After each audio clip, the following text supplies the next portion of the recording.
중국 외교부가 북중 정상회담 개최를 예고했습니다.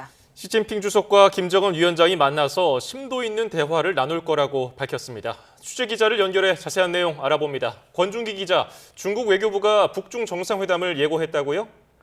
그렇습니다. 중국 외교부는 북중 정상회담이 개최될 것이라고 밝혔습니다. 고작훈 중국 외교부 대변인은 브리핑에서 시진핑 중국 국가주석과 김정은 북한 국무위원장이 회담을 열고 북중 관계와 공동 관심사에 대해 심도 깊은 의견 교환을 할 것이라고 밝혔습니다.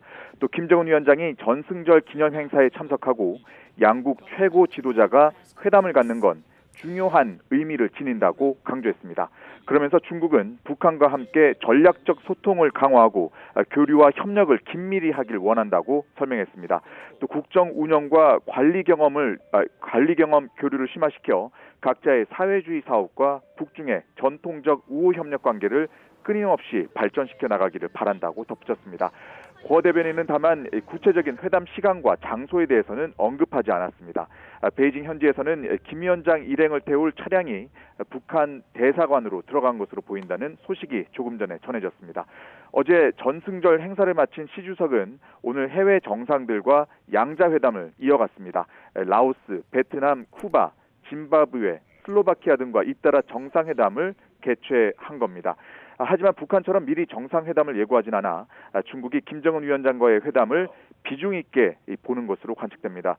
중국을 방문한 해외 정상들과의 연쇄회담의 마지막 순서가 될 가능성도 배제할 수 없을 것으로 보입니다. 시 주석은 어제 전승절 행사에서 김정은 위원장과 나란히 서서 친분을 과시한 만큼 오늘 회담에서 어떤 논의가 오갈지 관심이 모이고 있습니다. 네, 북중 정상회담에서는 경제협력 문제가 다뤄질 가능성이 높아 보이죠? 그렇습니다. 6년 만이 될 북중 정상회담에서 양국은 경제 협력을 주로 논의할 것으로 보입니다. 특히 북한의 경제를 발목 잡은 국제사회 제재 완화를 위한 전략적 소통과 지방 발전 등에 대해 의견을 주고받을 것으로 보입니다. 오는 10월 북한에서 개최되는 열병식에 시 주석을 국빈으로 초대할 가능성도 제기되고 있습니다. 또 북중 정상회담의 형식에도 관심이 쏠리는데요. 의정 관례상 단독 만찬은 국빈 방문급이고 단독 오찬은 공식 방문급에 해당합니다. 푸틴 러시아 대통령과는 지난 2일 정상회담을 한 뒤에 티타임과 오찬을 이어간 것으로 알려졌습니다.